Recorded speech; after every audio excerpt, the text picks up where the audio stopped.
Meditation is to explore within yourself and rise above your material aspect of life, which is your body, your actions, your thoughts, vrittis, vasanas. All these things are stored deeply in your inner psyche until everything else is emptied out. Your true swarup, your true inner self will not shine out. Every action that we do in the world is guided by your thoughts, and all your actions are decided by you. So in the center of everything that is in your life, you are the one.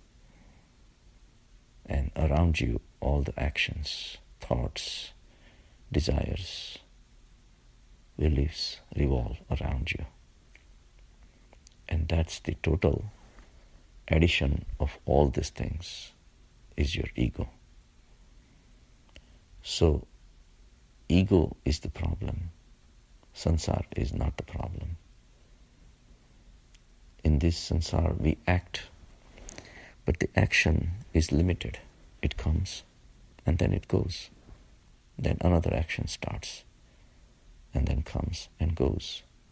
All these actions come and go, and we are so occupied to perform these actions.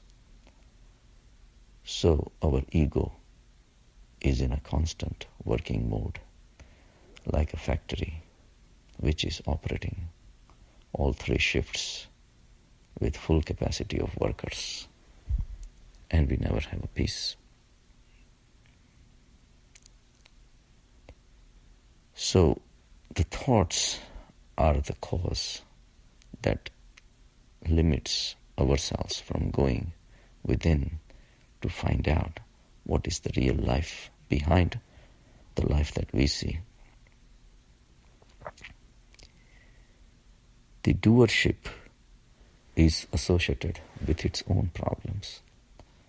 All the actions have intentions. Not all intentions get fulfilled. Not all desires get fulfilled. Because of various reasons, the things we want, somebody else also wants. Frictions happen. We walk around with certain ideas and beliefs which will bring that action to its own perfection. But people come in the way. They have different ideas. They have different beliefs. And we have to deal with them. And the chaos is a result of doership. All the actions ultimately merge into thoughts, because thoughts were the cause of resulting action. And all thoughts dissolve into vrittis and vasanas. These are your inner desires and inner tendencies. And they ultimately dissolve into your soul. And soul dissolve into ultimate infinite consciousness. The journey has to go all the way from action to the consciousness. The mind, which you think is a problem, will itself be helpful in solving this riddle for you. The biggest problem of our life that brings sufferings, stress, anxiety can be solved with the mind itself. Analyzing from action to the thoughts and thoughts to the vrittis, mind will help. But then to go beyond the desires, why the desires are there, contemplation, dhyan, silence will help you, take you beyond that. And at that point, the mind will drop. Mind is an activity. It's not a substance. It's not something that is out there that you have to follow or chase. But since only the material world is what we have seen. We treat mind as an individual entity. It's not. It's an activity.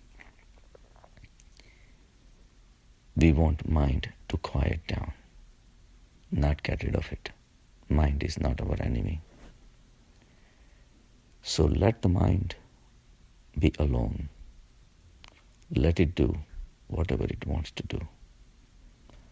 You should not condemn it if it is thinking of something bad, and you should not praise it if it is thinking of something good. If it is thinking of Krishna, you become happy. If it is thinking of hurting someone or arguing with someone, all those things, or getting attracted to someone, thoughts are thoughts. When you take sides, you're not out of the mind. So we have to look at the mind in a generic form, a machine that thinks. Thoughts can be of any kind. Our goal is to become thoughtless, not choose the goodness or badness of the thought. Do not fight with the mind, because fighting with the mind, you require the mind. Fighting you will never get out of. If a husband and wife are told to have a peace in the house, give them 24 hours and have no fights, maybe it can work. But if you tell them not to even have thoughts of fighting, that may be tough. And maybe with very lots of difficulties, you can tell them artificially to create good thoughts about each other so that the thoughts of fighting doesn't come. That might work. But if you tell them not to even have thoughts to change them, whether somebody is doing the right thing or wrong, if you start having thoughts about changing each other, then also it will break the rules. That's almost impossible. So that shows the tenacity of our mind, the tenacity of our doership. We have been doer for thousands of years, and we keep on trying to see how to change the world, change the people. No, we don't want to change the mind. We want to leave it alone. It's almost like you're dead to the world. You're dead and the world is still operating. You have nothing to do with the world.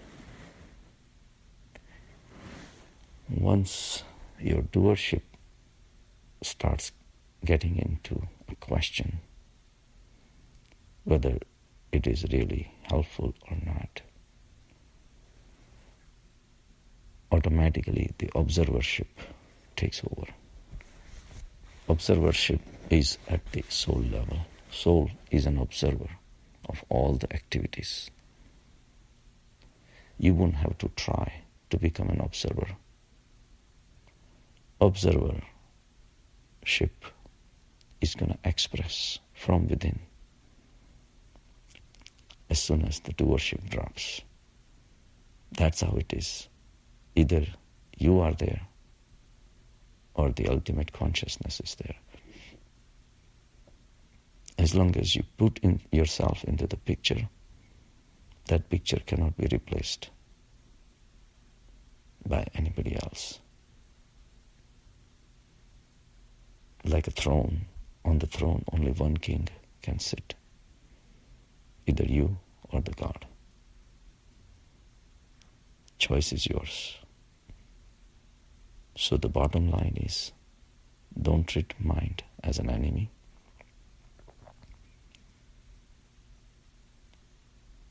Just observe it and let it do its things. And without your cooperation, mind will start quieting down, and you will enjoy the freshness of the consciousness, the flow, the beautiful flow of life that has created this universe for our enjoyment. And you will shift into the consciousness mode where all the sufferings disappear. Have a good day.